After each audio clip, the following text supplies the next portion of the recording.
Afternoon, folks. I'm Dave Canterbury with Self-Reliance Outfitters in the Pathfinder School, and welcome to our second part in our series, Materia, Medica.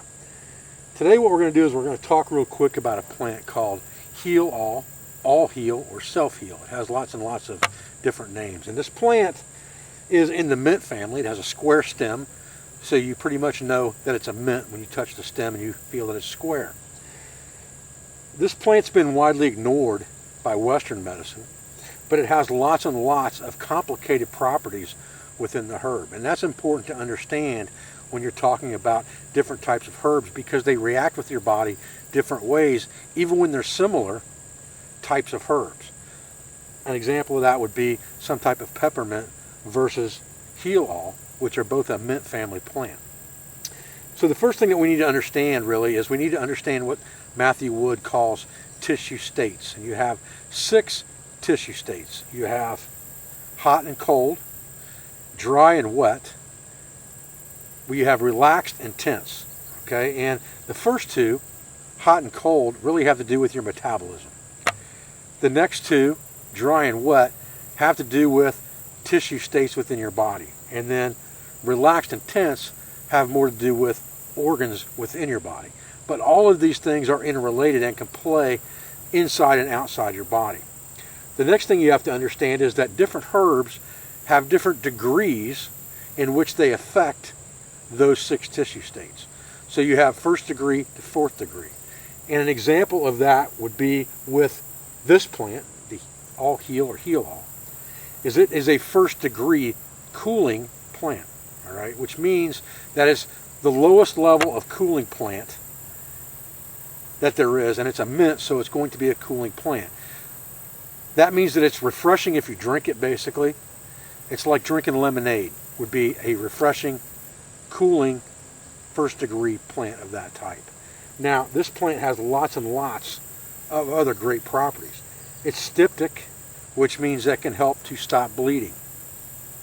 It also has antiseptic properties, so it's great for wounds in that aspect as well. And it's been described as one of the 2 best plants for topical type wounds. But it's also good for things like infusions, to make a tea, soak a towel or a rag inside that to make a fomentation, use a cold fomentation to lay across your forehead if you had a headache, and the cooling effect of that plant could help relieve a minor headache. So there's lots and lots of things that we can do with this plant, as well as the fact that it's an edible pot herb, and all parts of this plant are edible. So for us to fully understand any herb, we need to understand tissue states.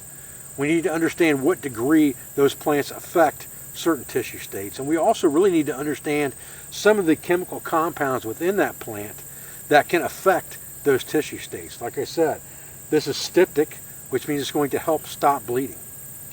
It's antiseptic, which means it's going to help with wound care. It's also antiseptic in that I could make a hot infusion or a tea and gargle it for a sore throat, or drink it as an expectorant for a cough. All very important things to understand from a very complicated plant that's pretty much ignored in Western herbalism. I'm going to give you a really close look at this plant. And again, I like to look at the flower head, I like to look at the leaf structure, and then some type of an identifying fact within that plant. This one being that it has a square stem, so we know it's a mint family plant. So I have a very similar, or I have a very familiar flower head and seed pod on the top of this plant. And then I have a square stem. That's going to give me 2 key indicators to positively identifying this plant. I'm going to try to hold this in front of the camera for you so you can see it really well. If you look at this, it almost looks like a honeycomb. It has a purple flower on it. And if you look at this plant from what's called doctrine of signatures, which is another way that people used to use to identify what plants would do to your body, it looks almost like an open mouth right here with a tongue sticking out, which would make someone who is using doctrine of signatures believe that this was good for something in the mouth and throat. And it's been used throughout time for ulcers within the mouth and throat as well as a gargle. It has a pointed leaf, it has a hairy stem that's square, and a purple and whitish flower with a couple of stamens inside of it. give you a really good look at that thing. Here's a little larger example that I wanted to show you, and the flowers have mostly fallen off of this already, and it's gone to seed, but you can see what that looks like. It almost looks like a pine cone or a honeycomb of sorts.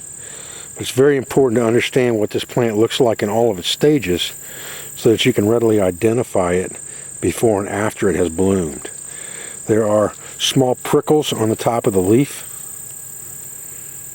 The leaves grow opposite on the stem, just like this, one right beside the other at the fork there. You've got the same thing down here. You've got a fork.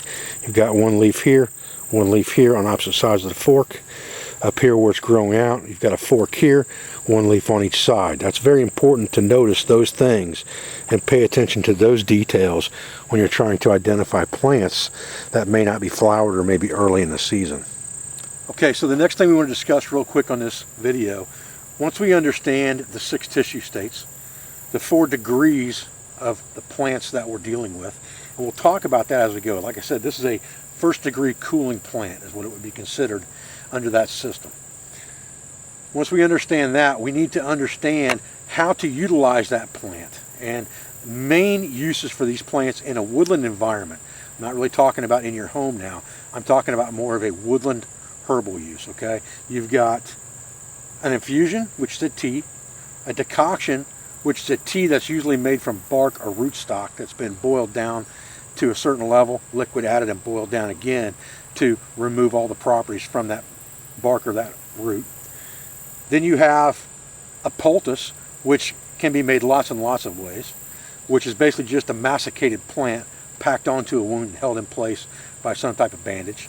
You have a fomentation, which basically is an infusion or a decoction that you have a rag soaked in to absorb that liquid, and that is placed directly on something. You have a wash, which is the same thing as an infusion or a decoction, using the fluid as a wash for the skin. And then you have things like tinctures that you can make with alcohol that take more time. You have salves that you can make that are based with some type of beeswax or a mixture of beeswax and some type of oil. And then you have things that are suspended in oil or considered ointments and liniments and things like that. So there's lots of things that you can do with these herbs, but we're only going to discuss the things that we can really do with them in a woodland environment in the immediate sense of the word.